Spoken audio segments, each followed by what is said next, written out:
திருமண பொருத்தம் வந்து பாத்தீங்கன்னா 10 பொருத்தம் ஒருத்தர் தப்புங்கிறாங்க, இன்னொருத்தர் 16 பொருத்தம் சரிங்கிறாங்க. உங்களை பார்த்து கேட்கிறேன், ஒரு ஆணினுடைய ராசி கெட்டாம் இடத்தையும் பெண்ணினுடைய ராசி கெட்டாம் இடத்தையும் அப்படியே இணைச்சு பார்த்தீங்கன்னா அந்த பொருத்தம் இருக்கா இல்லையான்னு பிரகாசமா தெரிஞ்சிருது. ஒரு ப்ரீ கேஜி மாணவனுடைய படிப்பை விட மோசமாவல இருக்கு. எப்படி நாம ஜோதிடர் நம்ம சொல்ற என்ன நம்மளுக்கு தகுதி இருக்கு? குழந்தை தெய்வத்தை அதிதேவதையாக கொண்ட செவ்வாய்க்கு நீங்க தோஷத்தை சொல்றீங்களே, தப்பா தெரியல?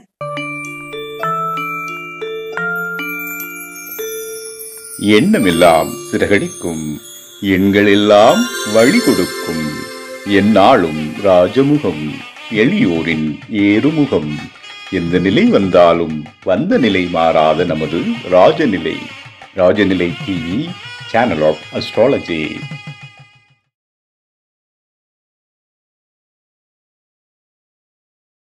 ஐயா, இப்ப பாத்தீங்கன்னா திருமண பொருத்தம் பாக்குறாங்க இல்லைங்க ஐயா, அது உண்மையா? உண்மைன்னா அதை பத்தி உங்களோட விளக்கம். சாமி, திருமண பொருத்தம் என்பது உண்மையா அப்படின்னு பார்க்கும்போது 1000% திருமண பொருத்தம் உண்மை. இப்போ இன்னைக்கு தமிழ்நாட்டுக்குள்ள திருமண பொருத்தம் அப்படிங்கிறது எப்படி இருக்குன்னா, எல்கேஜி மாணவனுடைய ஒரு நாள் வகுப்பாதான் இருக்கு. அதை வச்சுட்டு ஒரு நட்சத்திர பொருத்தம் வச்சுட்டு நாம திருமண பொருத்தம் பார்க்கும்போது அது எந்த வகையில சரியா இருக்கும் அப்படின்னா சரியா இருக்காது. இத கூட ஒரு சிலர் வில்லங்கமா கேட்பாங்க, பொருத்தமே பார்க்காம கல்யாணம் பண்றவங்க நல்லா இருக்கிறது இல்லையான்னு. அவங்க 2 பேருக்கு நல்லா இருக்கிறதுனாலதான் திருமணம் பண்ணாங்க, நல்லா இருக்காங்க. அது அவங்க கர்மவனை. ஏப்பா, இன்னொன்னு இருக்கு சாமி, ஜோதிடத்துல சூரியன் பாவக்கோள், செவ்வாய் பாவக்கோள், சனி பகவான் பாவக்கோள் அப்படின்னு நீங்க தான் சொல்றீங்க. வாரத்தினுடைய 7 நாட்களில் ஞாயிற்றுக்கிழமை சூரியனுடைய நாள், செவ்வாய்க்கிழமை செவ்வாயினுடைய நாள், சனிக்கிழமை சனீஸ்வர பகவான் நாளுங்கிறீங்க. ஆனா கிறிஸ்தவர்களுக்கு அது நல்ல நாளா இருக்கிறதுனால கிறிஸ்தவர்கள் அன்றைய நாளில் முகூர்த்தம் செய்கிறார்கள். அது விடுமுறை நாளுங்கிறதுனால ஞாயிற்றுக்கிழமை கல்யாணம் பண்ணாதீங்கன்னு 10 வருஷமா கூவி கூவி கத்திட்டு இருக்கிறேன். நான் அத்தனை வலைதளங்கள்ல பேசுறேன், நிறைய தொலைக்காட்சிகள் பேசியிருக்கேன், நிறைய விவாதங்கள்ல பேசியிருக்கேன், என்னுடைய யூடியூப் சேனலான மகாஜெயம் அஸ்ட்ரோல பல தடவை பேசியிருக்கேன். ஞாயிற்றுக்கிழமை கல்யாணம் பண்ணாதீங்க, ஞாயிற்றுக்கிழமை கல்யாணம் பண்றவங்களுக்கு விரைவில் விவாகரத்து தெரியுது, பிரச்சனைக்கு தெரியுது, வேண்டாம். ஞாயிற்றுக்கிழமைக்கு அதிபதி சூரியன், அந்த சூரியன் காலப்புருஷனுடைய 7ஆம் இடத்துல போய் நீசம் அடைகிறார் வேதகனுடைய வீட்டுல. அந்த நாள்ல போய் கல்யாணம் பண்ணாதீங்க. சூரியனுடைய நட்சத்திரங்களான கார்த்திகை உத்திரம் உத்திராட நாள்ல கல்யாணம் பண்ணாதீங்க. சூரிய திசையே நடந்தா கூட கவனமா பார்த்து கல்யாணம் பண்ணுங்க. இதை நாம கூவி கூவி சொல்லிட்டே இருக்கோம், அதையெல்லாம் யாரும் யோசிக்கிறதே இல்லை. திருமண பொருத்தம் வந்து பாத்தீங்கன்னா 10 பொருத்தம் ஒருத்தர் தப்புங்கிறாங்க, இன்னொருத்தர் 16 பொருத்தம் சரிங்கிறாங்க. உங்களை பார்த்து கேட்கிறேன், வாடிக்கையாளர்களை பார்த்து கேட்கிறேன், நான் தான் பொருத்தத்துல கெட்டிக்காரன்னு சொல்ல ஜோசியரை பார்த்து, எனக்கு மட்டுமே ஜோதிடம், நான் மட்டுமே சரியான ஜோதிட பொருத்தத்துல அப்படின்னு சொல்லக்கூடிய நபர்களை பார்த்து, மற்றவங்களை குறை சொல்றவங்களை பார்த்து நீங்க ஒரு கேள்வி கேட்கலாமே. உங்களுக்கு ஜோதிடத்தின் மீது நம்பிக்கை இருந்தால், நீங்க பாக்குற திருமண பொருத்தத்தின் மீது உங்களுக்கு நம்பிக்கை இருந்தால், இவங்க 2 பேருக்கு கல்யாணம் ஆகாத நிலை தர முடியுமா? முடியும். அது திருமண பொருத்தம், அது திருமண பொருத்தம். இவங்க 2 பேருக்கு 100% கல்யாணம் ஆகும். செக் பண்ணி பாருங்க, யாரு தடுத்தாலும் கல்யாணம் ஆகும். இவங்க 2 பேருக்கு நாம என்ன பண்ணனாலும் இவங்க 2 பேருக்கு கல்யாணம் ஆகாது அப்படிங்கிற அளவுக்கு ஜோதிட பொருத்தத்துல விஷயம் இருக்கு. இப்போ நம்ம என்ன பண்றோம், சாதாரணமா யோனி பொருத்தம்னு ஒண்ணு பாக்குறோம். அதுல அந்த நட்சத்திரங்களுக்கு சொல்லப்பட்ட மிருகங்களை வச்சு பொருத்தம் பாக்குறீங்க. அடிப்படையே தப்பா இல்ல? அடிப்படையே தப்பா இல்ல? திருவாதிரையில பிறக்கிறவங்களுக்கு, மூலத்தர பிறக்கிறவங்களுக்கு மிருகம் என்ன? பைரவருடைய வாகனம். தாயுடனும் இணையும், சகோதரியுடனும் இணையும், தனக்கு பிறந்த குழந்தையுடனும் இணையும். அந்த உறவை நீங்க பார்த்திருப்பீங்க, யோசிச்சு பாருங்க. முதல்ல அந்த நட்சத்திரங்களுக்குடைய மிருகங்களை வச்சு பார்க்கறது எந்த வகையில நியாயம்? யோனி பொருத்தத்திற்கு தப்பு. இன்னைக்கு ஒண்ணு புதுசா போயிட்டு இருக்குது, கரணத்திற்கு சொல்லப்பட்ட மிருகங்களை வைத்து யோனி பொருத்தம் பார்க்கிறோம். கரணம் என்பது இறுதியை முடிவு செய்வதற்காக நமது முன்னோர்களால் தொகுத்து தரப்பட்டது. காரணம்னா என்ன அர்த்தம்? உனக்கு மரணம் எப்படி, இறுதி காலம் எப்படி, நீ ஒரு தொழில் ஆரம்பிக்கிற அந்த தொழில் எப்ப முடியும், அது எப்படி முடியும், அதை பார்க்கறதுக்காக தரப்பட்டதான காரணம். காரணத்துக்கு ராசியிலேயே இடம் இல்லைங்க. என்ன பேசுறீங்க? பஞ்சபூத தத்துவங்களில் நெருப்பு, நிலம், காற்று, நீர், இந்த 4 நிலைக்கு தான் இருக்குது. ஆகாயத்துக்கு இடமே இல்லை. அப்ப கொண்டு வந்து காரணத்தை நீங்க எதுக்குள்ள என்ன நினைக்கிறீங்க? அப்போ சாதாரண யோனி பொருத்தத்தை பார்க்கறதும் கூட நம்ம தப்பாதான் முடிவு பண்றோம். எப்படி பார்க்கணும்? எப்படிங்க பார்க்கணும்? ராசிக்கு 8ஆம் இடம் ஜாதகருடைய யோனி. யோசிக்க வேண்டாம்? அந்த ஜாதகருடைய ராசி கெட்டா, ஒரு ஆணினுடைய ராசி 8ஆம் இடத்தையும் பெண்ணினுடைய ராசி 8ஆம் இடத்தையும் அப்படியே இணைச்சு பார்த்தீங்கன்னா அந்த பொருத்தம் இருக்கா இல்லையான்னு பிரகாசமா தெரிஞ்சிருது, அற்புதமா தெரிஞ்சிருது. அதை விட்டுட்டு நீங்க நான் 10 பொருத்தம் தப்பு, 10 பொருத்தம் குப்பை, என்னென்னமோ யாளாளுக்கு என்னென்னமோ பேசுறாங்க. எங்க படிச்சீங்க தெரியல எனக்கு. கொஞ்சம் யோசிச்சு பாருங்க. இந்த இடத்துல படிச்சோம் அப்படி ஏதாவது ஒன்று யோசனை பாருங்க. 1999ஆம் வருடத்துல வித்வான் வே லட்சுமண ஐயா அவர்கள் ஒரு மேடை பேச்சை பார்த்து எனக்கு தங்கத்துல காப்பு போடுறாரு. 99ல ஒரு மேடை பேச்சுக்கு எனக்கு தங்கத்துல காப்பு போடுறாரு. ஆனா இன்னைக்கு நீங்க என்ன சொல்றீங்க? திருமண பொருத்தம் தப்பு, நான் தான் கெட்டிக்காரன், அவனுக்கு ஒண்ணும் தெரியாது. வைங்க விவாதத்தை. நீங்க நடத்துற மாநாடுகள்ல திருமண பொருத்தம் சார்ந்த விவாதம் யார் வேண்டுமானாலும் கலந்து கொள்ளலாம். விவாதம் புரிபவர்கள் மட்டும் மேடைக்கு செல்லலாம். யாருக்கு தில் இருக்கு? யாரு ஜோதிடத்தை படிச்சிருக்கீங்க? பேசாம என்ன பண்ணுவாங்க? ஜோதிடத்தை பத்தி யாரும் பண்ணாம என்ன பண்ணுவாங்க? உதச்சா கூட நம்ம வாங்கிக்கத்தான் வேணும். நம்ம முதல்ல சரியா இல்லையே. நம்ம சரியா இருந்தா நம்ம எதிர்த்து பேசலாம். திருமண பொருத்தம் ஒரு ஆப்பிள் போய் எந்த பொருத்தம் இருக்குன்னு டிக் பண்ணி தர்றாங்க. நட்சத்திர பஞ்சாங்கத்தை பிரிச்சு வச்சு 10 பொருத்தம் இருக்கிறது. அதையும் சொல்றோம். அது என்ன சொல்லி இருக்கிறாங்க? என்ன சொல்றாங்க? 10 பொருத்தங்களில் 5 பொருத்தம் அதிமுக்கியம். அந்த 5 மில்லினா கர்ப்பணி சேதம் அப்படின்னு என்னங்க? அந்த குழந்தை கருவில் இருக்கும் போது உனக்கு புள்ள பிறந்தா எனக்கு தான் கட்டி தரணும், பையன் பிறந்தா என்ற பிள்ளைக்கு தான் கட்ட, இதான் கர்ப்பணி சேதம். குலதெய்வ நியமனம்.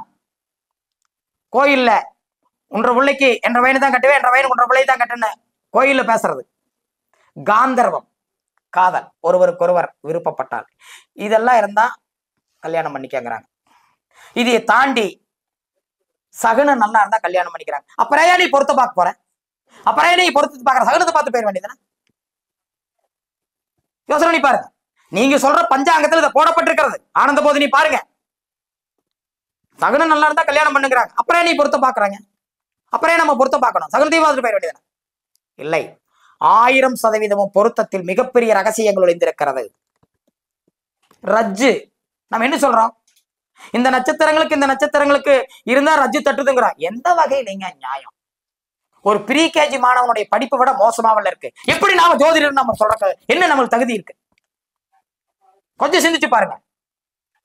2 பேருடைய வாழ்க்கையை ஒன்னா இணைக்கக்கூடிய நம்ம கிட்ட ஏதாவது ஒரு விஷயம் இருக்க வேண்டாம்? சாதாரணமா ஒரு பஞ்சாங்கத்தை எடுத்து வச்சு இந்த நட்சத்திரமும் குருவனுடைய நட்சத்திரமும் சூரியனுடைய நட்சத்திரம் ஒரே ரஜ்ஜு, எந்த வகையில நியாயம்? கொஞ்சம் சிந்திச்சு பாருங்க. இது ப்ரீ கேஜி மாணவி குழந்தைக்கு தெரியாது. பொருத்தம் மிக பிரம்மாண்டம். இவங்க 2 பேரும் பார்த்தா கல்யாணம் பண்ணிக்குவாங்கன்னு சொல்லணும். ஒரு டீ சாப்பிடறதுக்குள்ள ஒரு ஆணும் பெண்ணும் பார்த்து வாழ்க்கையை ரன் பண்றது இல்ல. எல்லா பொருத்தத்தையும் பார்த்து பெரியவங்களால முடிவு செய்யப்பட்டு ஒரு சக்தி வாய்ந்த கோயில்ல கல்யாணம் பண்ணி ஒரு முறை கூட வாழாத ஜாதகங்கள் நிறைய இருக்கு. ஜோதிடம் மிகப்பெரிய கலைங்க. எங்கேயே ஏதாவது ஒண்ணு தெரிஞ்சுட்டு வந்துட்டு திருமண பொருத்தம் இல்லைன்னா நீங்க போய் பார்த்தவங்க அந்த மாதிரி ஆளு. சிந்திச்சு பாருங்க.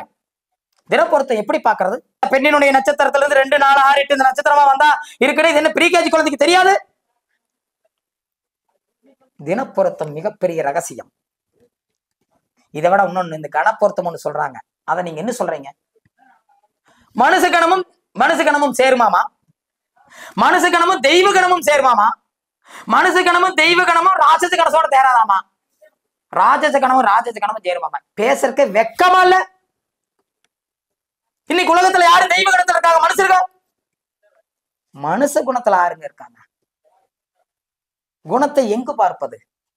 ஒரு ராசியை 12 கூறுகளாக பிரிக்கக்கூடிய துவாதம்சத்துலதான் ஒரு மனிதனுடைய குணம் என்னன்னு பார்க்க முடியும்.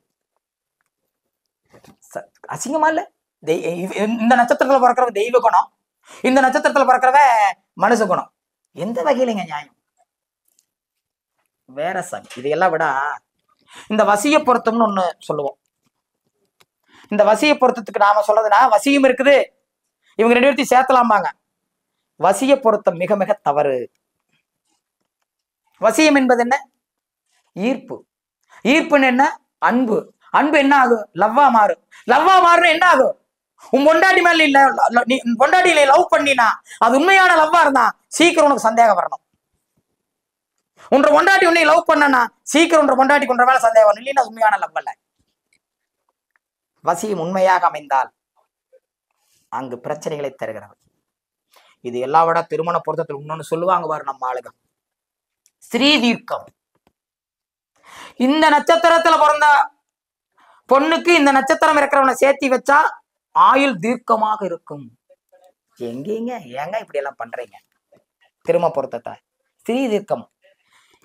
இந்த பெண்ணும் இந்த ஆணும் இணைந்தால், கணவன் மனைவியாக அல்ல, நட்பாக அல்ல, ஏதாவது ஒரு வகையில் இணைந்தாலும் இந்த பெண் இந்த அழகை இப்படியே வைத்திருக்கிறாளா, இல்ல இவன் தொட்டதையுமே குண்டாயிடுறாளா, இல்ல இவன் தொட்டதையுமே நோஞ்சான் ஆயிடுறாளா, இதுதான் ஸ்ரீ தீர்க்கம். என்னன்னு முதல்ல புரிஞ்சுக்குங்க. திருமண பொருத்தத்தை புரிஞ்சுக்காம இதை விட ஒரு கொடுமை என்னன்னா, நீங்க ஜாதகத்தை கொடுக்கும் போதே வாடிக்கையாளர்கள் சொல்லி எல்லாம் கொடுக்குறாங்க. செவ்வாய் இருக்கிறது, பரிகார செவ்வாய் இருக்கிறது, குருவார்த்த செவ்வாய் இருக்கிறது, மறைந்த செவ்வாய். எனக்கே தெரியாது, 35-36 வருஷமா ஜோதிடத்துக்குள்ள இருக்க. எத்தனை செவ்வாய சொல்றாங்க. எனக்கு அவனாசியில இருந்து ஒரு மீடியேட்டர் ஒரு ஜாதகத்துக்கு விளக்கம் கொடுத்தாரு செவ்வாய்க்கு. எனக்கு தலை சுத்தி விட்டுருச்சு, நிஜமா சொல்றேன். எனக்கு வீடு கோயமுத்தூர். கோயமுத்தூர்ல இருந்து 30 கிலோமீட்டர்ல கேரளா.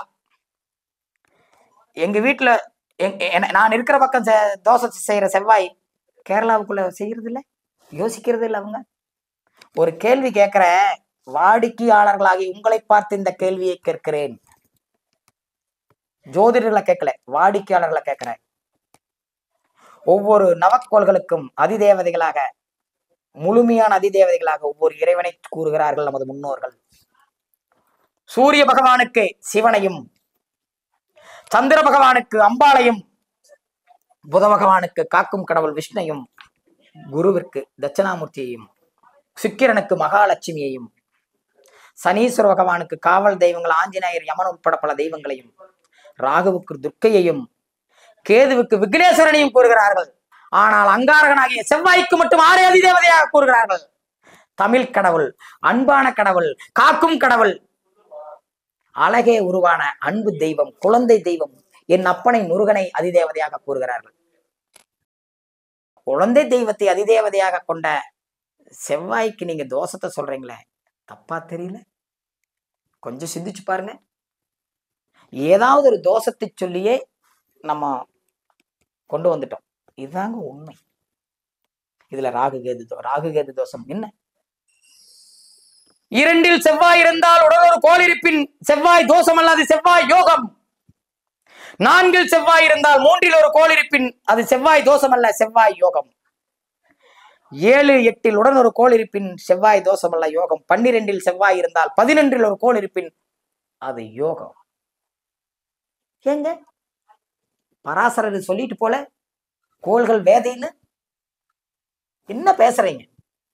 எதையாவது ஒண்ணு தெரிஞ்சுட்டு நீங்க பொருத்தத்தை பார்த்து அந்த பொருத்தம் சரியில்லை, அங்க போச்சு இங்க போச்சுன்னா எந்த வகையில நியாயம்? முதல்ல பொருத்தம் பார்க்கணும்னா என்ன பார்க்கணும்? முதல்ல என்ன பார்க்கணும்? ஆணுக்கு பெண்ணுக்கு வயசை பார்க்கணும். ஆணோ பெண்ணோ 12 வயசு வித்தியாசம் வந்துச்சுன்னா அவங்க 2 பேர்த்தையும் சேர்க்கக்கூடாது. என்ன போக சுகம் மாறுபட்டு விடுகிறது, அதனால சேர்க்காத. அடுத்தது என்ன பார்க்கணும்? ஜாதகத்தை பார்க்காத, நட்சத்திர பொருத்தம் பார்க்காத, முதல்ல கர்மாவை பாரு, 10ஆம் இடத்தை பாரு. நீ செய்யறது உன்ற பொண்டாட்டி அந்த பிள்ளை ஏத்துக்கிறாளா? அந்த புள்ள செய்யறத நீ ஏத்துக்கிறியான்னு பாரு. 10ஆம் இடம் செயல், கர்மா, உன்னுடைய இந்த ஜனனத்தினுடைய இயக்கம். நீ செய்யறத தப்பா இருந்தாலும் அந்த பொண்ணு ஏத்துக்கிறாங்களா, அந்த பொண்ணு செய்யறத நீ ஏத்துக்கிறியா? இதை பார்க்காம பொருத்தத்தை பார்த்து, நட்சத்திர பொருத்தத்தை பார்த்து, தோசை சாமியத்தை பார்த்து, அதை பண்ணி இதை பண்ணி, மிக முக்கியமான 12ஆம் பாவத்தை மட்டும் தொடாம என்ன கொடுமை! சிந்திச்சு பாருங்க. திருமண பொருத்தத்துக்கு அதிமுக்கியம் 12ஆம் இடம். சாப்பாடு இல்லைன்னா 4 நாளைக்கு வேணாலும் படுத்து தூங்கிடுவாங்க. அங்க பிரச்சனை இருந்ததுன்னா 10 நிமிஷம் சும்மா இருப்பாங்களா? என்ன ஆகும்? வேற மாதிரி போயிடும். சிந்திச்சு பாருங்க. அதனால இந்த திருமண பொருத்தம் சார்ந்த விஷயம் இருமணம் இணைவது. இந்த இருமணம் இணையக்கூடிய விஷயத்துல முதல்ல பார்க்க வேண்டியது 10 அவருடைய கர்மா, அவருடைய செயல். இந்த ஜனனத்துல என்னென்ன செய்யறாரு, அவர் செய்யறத இன்னைக்கு சினிமாவுக்கு போலாங்கிறாரு, அதை அந்த பெண் ஏற்றுக்கொள்கிறாளா? அந்த பெண் சித்தப்பன் வீட்டுக்கு போகிறாங்கிறாப்ல, அதை இந்த ஆண் ஏற்றுக்கொள்கிறாரா? நான் இப்படித்தான் படுத்து தூங்குவேன், இந்த ஆள் ஏத்துக்கிறாரா? இல்ல நான் உட்கார்ந்துட்டு தான் தூங்குவேன், அந்த பெண் ஏத்துக்கிறாளா? இது 10ஆம் பாவகம் முடிவு செய்வது கர்மா. இந்த ஜனனத்தினுடைய உன்னுடைய இயக்கம். நீ செய்யறது அந்த பொண்ணு ஏத்துக்குதா, அந்த பொண்ணு செய்யறத நீ ஏத்துக்கிறதான்னு பார்க்காம நீங்க பொருத்தத்துக்குள்ள போய் அதையும் பண்ணி இதையும் பண்ணி என்னங்க நியாயம்? இதுல வேற நான் பொருத்தத்துல கட்டிக்காரன், அவங்க இல்ல அவங்க தப்பு, என்ன வகையில நியாயம்? யாராவது ஒருத்தர் இருகரம் கூப்பி கேட்டுக்கொள்கிறேன், தயவு செஞ்சு வசதி இருக்கிறவங்க விரைவில் ஒரு ஜோதிட மாநாட்டை போடுங்க. சம்பாதிக்கிறவங்க, நான் எல்லாத்தையும் சொல்லல, ஜோதிடத்துல சம்பாதிக்கிற ஒருத்தர் நிறைய சம்பாதிக்கிறீங்க, ஒரு மாநாடு போடுங்க. ஜோதிட மாநாட்டினுடைய தலைப்பே திருமண பொருத்தம். யார் வேண்டுமானாலும் திருமண பொருத்தத்தை பத்தி பேசலாம். எத்தனை பேர் ஸ்டேஜுக்கு போயிடுவாங்க? எத்தனை பேருக்கு போவாங்க? யாராவது ஏறுவாங்களா ஸ்டேஜ்? மண்டபத்துக்குள்ள வர மாட்டாங்க. மகரிஷி அவர்கள் இருக்கக்கூடிய காலத்துல 100 தலைப்பு பவுல்ல போட்டு வச்சிருப்பாங்க. என்ன தலைப்பு வருதோ அதை எடுத்து பேசணும். திருமண பொருத்தம் ஆணினுடைய நட்சத்திரத்திற்கு எதிரடியில் பெண் நட்சத்திரம் வந்து, பெண்ணினுடைய நட்சத்திரத்துக்கு எதிரடியில் ஆண் நட்சத்திரம் வந்தா 1000 இருந்தாலும் ஒண்ணுமே பண்ண முடியாதுங்க. 10 நிமிஷம் கூட முடியாதுங்க. பொருத்தம்ங்கிறது என்ன? ஒரு பொண்ணுக்கு பையனுக்கு பாக்குறதா, அப்பனுக்கு மகனுக்கு பாக்குறது, அம்மாளுக்கு மகளுக்கு பாக்குறது, அண்ணனுக்கு தம்பிக்கு பாக்குறது, உறவுகளுக்குள்ள பாக்குறது, பார்ட்னர்களுக்குள்ள பாக்குறது, ஒற்றுமையை பார்ப்பது. நாம தான் கல்யாணம் பண்றதுக்காக பார்த்துட்டு போயிட்டோம். நீங்க ஒரு தொழில் பண்றீங்க, உங்களுக்கு உங்க பார்ட்னருக்கு சரியான பொருத்தம் இல்லைன்னு என்ன ஆகும்? நீங்க ஒண்ணு செய்வீங்க, அவர் ஒண்ணு செய்வார், முடிஞ்சது. இதுல இருக்கக்கூடிய ரகசியமே வேற. இந்த திருப்பண பொருத்தம் சார்ந்த விஷயத்தை பேசினா அப்படியே எனக்கு டென்ஷன் ஆகுது. என்ன இன்னைக்கு தமிழ்நாட்டுல அத்தனை பிரச்சனைக்கு போயிட்டு இருக்கு. நான்கிறாங்க. விரைவில் ஒரு மாநாட்டை வைங்க, விவாதித்து பார்ப்போம். யார் வேணாலும் கலந்துக்கலான்னு வைங்க. மகாஜெய் மஸ்ட்ரோ பொது விவாதம் யூடியூப்ல நடத்துச்சு, இல்லைன்னு நீங்க அப்படி யாராவது நடத்துங்க. திருமண பொருத்தம் சார்ந்த பொது விவாதம், யார் வேண்டுமானாலும் கலந்து பேசலாம். எப்படிங்க? அவ்வளவு பெரிய ரகசியங்க.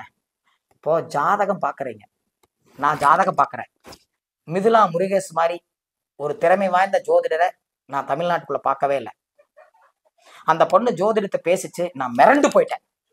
என்ன கணிதம், என்ன திறமை ஜோதிட பலன் பேசுறதுல. இது போதுமே. அந்த பொண்ணு நான் ஜோதிடம் பாக்குறேன்னா குமியிருக்க ஆரம்பிச்சிருவாங்க. மதராசலம் ஐயாவே சொல்றாரு, இது மார்க்கெட்டிங். யோசிச்சு பாருங்க. யோசிக்கிறதுக்கே கஷ்டமா இருக்கு. திருமண பொருத்தம் இதுல மிகப்பெரிய உண்மைகள் மறைந்து இருக்கிறது. 1 மணி நேரம் பத்தாது திருமண பொருத்தத்தை பத்தி பேசணும்னா, 2 மணி நேரம் பத்தாது. அத்தனை விஷயம் இருக்கு. எங்க தொட்டா சிரிப்பான், எங்க தொட்டா அடிப்பான், அந்த அளவுக்கு இருக்கு. அதாவது வந்து முதல்ல ஜாதகத்தை எடுத்ததையுமே ஒரு காலகட்டத்துல நாம் என்ன பண்ணணும், கர்ப்பதான படலத்தை பார்த்து உன்னுடன் பிறந்தவர்கள் எத்தனை பேர், உன் தந்தையுடன் பிறந்தவர்கள் எத்தனை பேர், உன் தாயுடன் பிறந்தவர்கள் எத்தனை பேர் அப்படின்னு பேசணும். அது ஜோதிடம் உண்மையா ஜாதகம் சரியான்னு பேசுறது நியாயமா இருந்தது. சத்தியமா சொல்றேன், இன்னைக்கு யாராலும் பேசுனாங்கன்னா அவங்க பிராடுத்தனம். அது அரசாங்கமே போட்டுருச்சே, ஒரு குழந்தைக்கு மேல போனா உனக்கு ரேஷன் கார்டு கட்டு. ஒரு குழந்தைக்கு மேல இல்ல. எங்க அப்பாவுடன் பிறந்தவர்கள் 10 பேர், எங்க அம்மாவுடன் பிறந்தவர்கள் 7 பேர். ஏன் அந்த கோளடைவு இல்லையா? அந்த கோள்கள் எல்லாம் எங்கேயாவது போயிருச்சா? அந்த ராசிகளை மாத்தி புது ராசிகள் கொண்டு வந்துட்டீங்களா? அந்த நட்சத்திரங்களுக்கு பதிலாக புது நட்சத்திரங்கள் வந்துச்சா? எல்லாம் அதே தான். இன்னைக்கு குழந்தைனா இப்படி ஆயிடுச்சு, மீறுனா இப்படித்தான். அந்த 10, 12 எல்லாம் போயிருச்சு. கொஞ்சம் சிந்திச்சு பாருங்க. அடுத்தது என்ன பண்ணோம்? இந்த குழந்தை பிறந்த இடம் கிழக்கு பார்த்த வீடு, ஒரு வேப்ப மரம் இருக்கும். குழந்தை பிறந்த ரூம்ல ஒரு குழந்தை அழுதுட்டு நின்றுது. 3 தாய்மார் இருந்தாங்க. அதுல ஒரு தாய் பச்சை கலர் சீலை கட்டிட்டு இருந்தது. இப்படி எல்லாம் சொன்னோம். இதுல சரியா பொருந்துச்சு. இன்னைக்கு வீட்டுல குழந்தை பிறந்தா கேஸ் போட்டுருவாங்க. அரசாங்கமே கேஸ் போட்டுரும். அதுவும் போயிருச்சு. அப்ப இப்ப ஜோதிடத்தை முடிவு செய்யறதுக்கு என்ன? நீங்க ஜாதகத்தை வாங்கினா அந்த ஜாதகத்துல நீ இப்படித்தான் இருப்ப. அவங்க ஆப்போசிட்ல வந்து உட்கார்ந்துருக்காங்க. அப்ப அவங்களுக்கே தெரியாத விஷயத்த நம்ம பேசணும். உனக்கு முழங்கால் கட்ட காயம் இருக்கா? இந்த இடத்துல இந்த பிரச்சனை இருக்கா?